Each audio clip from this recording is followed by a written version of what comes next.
Tem uma planta que produz 50 quilos de fruta por safra. Cresce em cima de um muro velho. Não precisa de veneno. Não precisa de adubação especial. E você nunca viu ela à venda em nenhum viveiro do Brasil. Não é porque ela não existe aqui. É porque ela não interessa para quem vende muda a granel. Eu vou te mostrar hoje 7 plantas que o mercado prefere que você não conheça. E não é papo de conspiração, não. É simples. Se a fruta não aguenta viagem de caminhão, o grande produtor não planta. Se o grande produtor não planta, o viveiro não vende muda. Se o viveiro não vende muda, você nunca fica sabendo que ela existe. O ciclo funciona contra você sem que ninguém precise combinar nada. Mas aqui nos Segredos do Solo, essa lógica não entra. Deixa o like antes de continuar, porque o YouTube esconde vídeo de quem não interage logo de cara. E o que eu vou mostrar daqui a pouco vale demais para ficar escondido. Comenta embaixo de qual cidade você está assistindo. Isso importa de verdade, não é papo de engajamento vazio. Algumas dessas plantas têm comportamento completamente diferente dependendo do seu clima. E eu vou comentar isso ao longo do vídeo. Vamos começar. Planta 1. Kiwi resistente. A primeira é uma trepadeira. E se você nunca ouviu falar nela, faz sentido. Ela praticamente não existe no mercado brasileiro convencional. O kiwi resistente não é o kiwi peludo do supermercado. Não tem nada a ver. Esse aqui é uma variedade completamente diferente, menor, da família Actinidia arguta, que aguenta frio de 30 graus negativos. 30. Negativo. É uma planta que sobrevive à condição que mata qualquer laranjeira, qualquer mangueira, qualquer coisa que você está acostumado a ver no viveiro da sua cidade. E no calor? Aguenta também. Até 35 graus positivos sem estresse severo, dependendo da umidade do solo. A fruta é do tamanho de uma uva grande. Você come com casca e tudo sem descascar, sem faca, sem nada. Coloca na boca inteira. O sabor é entre kiwi e uva moscatel, com uma acidez suave que some quando a fruta amadurece de vez. 50 quilos por safra num único pé adulto, num único pé, ocupando espaço vertical, muro, cerca, pergolado, qualquer estrutura que você já tem no quintal serve de suporte. Enquanto uma macieira padrão leva de 5 a 7 anos para te dar uma colheita decente, essa trepadeira começa a produzir entre o segundo e o terceiro ano, e depois que pega ritmo, não para mais. A vitamina C dela é o dobro da laranja. Isso não é exagero de vídeo do YouTube. Está documentado na literatura de composição nutricional. O dobro. Numa fruta que você nunca viu à venda. Por que ninguém vende? Porque a casca fina e a polpa macia fazem com que a fruta esmagasse no transporte. Não existe logística viável para ela chegar fresca na gôndola do supermercado. Então o mercado simplesmente age como se ela não existisse. Mas ela existe. E o único jeito de comer é plantando. Se você mora no sul ou sudeste com altitude, essa planta vai explodir no seu quintal. No norte e nordeste é mais difícil pela combinação de calor e umidade alta, mas em microclima controlado, com sombra parcial, tem gente conseguindo resultado. Planta 2. Limão Meyer. Segunda planta. Essa aqui mais gente conhece de nome, mas poucos têm o pé certo em casa. O limão Meyer é um cruzamento natural entre limão e tangerina que surgiu na China e foi popularizado nos Estados Unidos. No Brasil, ele existe, mas os viveiros preferem empurrar o Tahiti porque o Tahiti tem casca grossa, aguenta tranco, aguenta pilha de caixote, aguenta tudo que a cadeia de distribuição faz com ele. O Meyer não aguenta esse tratamento, mas no seu quintal, ele não precisa. A diferença principal não é o sabor, embora o sabor seja muito melhor, mais suave, com casca fina perfumada que você usa na cozinha sem amargar. A diferença principal é o comportamento de produção. O Tahiti, como a maioria dos cítricos, tem 1 ou 2 janelas de safra por ano. Tem época de flor, tem época de fruto, tem entre-safra.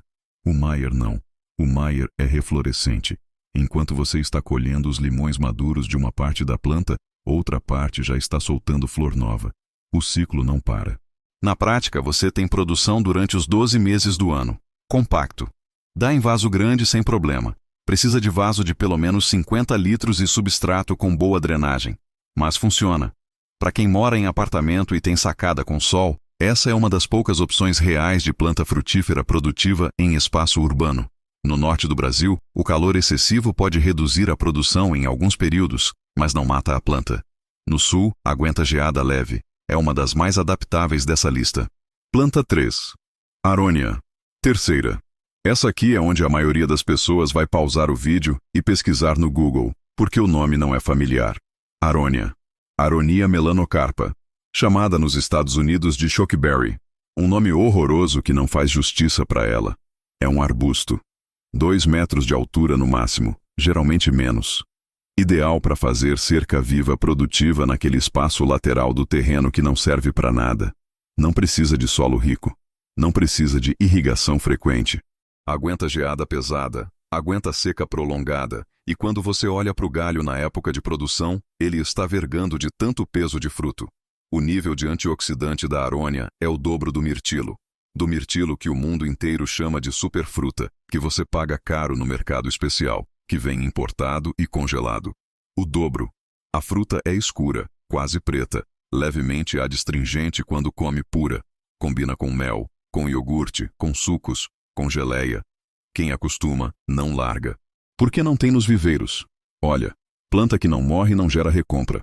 Viveiro que pensa no curto prazo prefere vender aquela muda de tomate que vai durar um ciclo, ou aquela frutífera que vai precisar de replantio.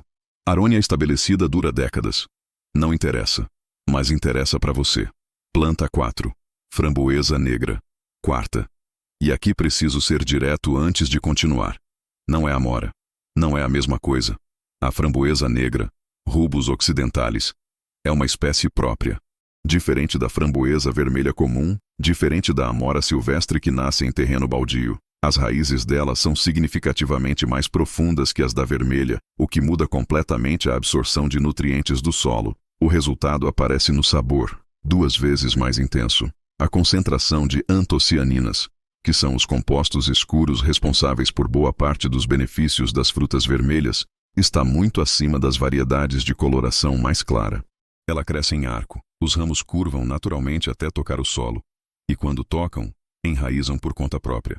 Uma planta vira 3, vira 10, sem que você precise fazer nada especial. É uma planta que se multiplica por instinto. Por que você nunca viu essa fruta no mercado? Porque ela estraga rápido depois de colhida.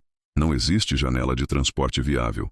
Do campo ao supermercado, ela chegaria amassada, fermentada, fora do padrão de prateleira. O mercado jogou ela fora da equação. Mas no quintal, você colhe e come no mesmo dia. É aí que ela faz sentido. Planta 5. Romã Ana. Quinta. E essa aqui resolve o problema de quem sempre diz que não tem espaço. A romanzeira normal é grande, leva anos para produzir e ainda pede paciência que a maioria das pessoas não tem. A romã anã, variedades como a punica granatum nana, raramente passa de 1 metro de altura. Cabe em vaso, cabe na varanda. Cabe naquele canto esquecido do quintal que pega sol o dia todo e onde nada sobrevive. E produz no 1º ou 2º ano.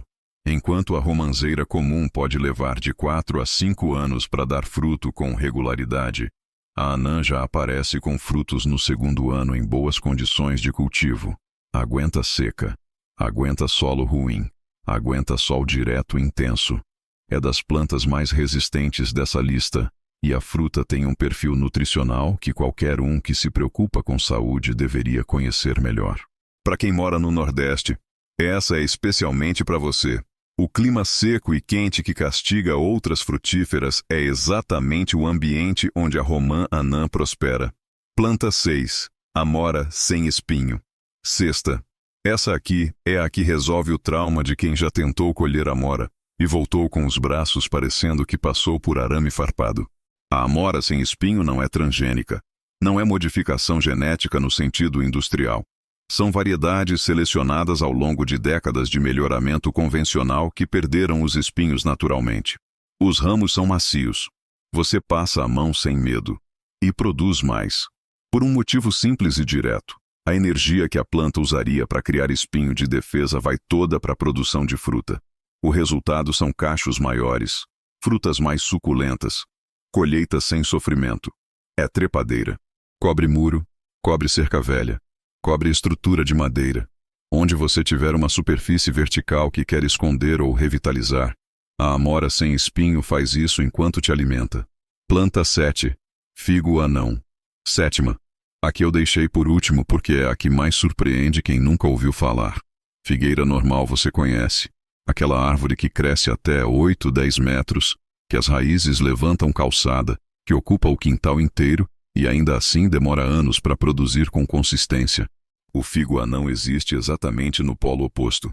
Variedades como a Brown Turkey em condução anã, ou cultivares selecionadas especificamente para porte reduzido, produzem em plantas que mal chegam na sua cintura.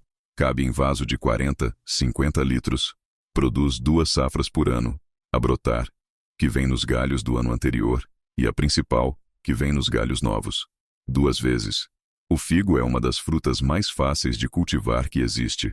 Não precisa de polinizador, não precisa de pulverização constante, não pede quase nada além de sol e uma rega razoável.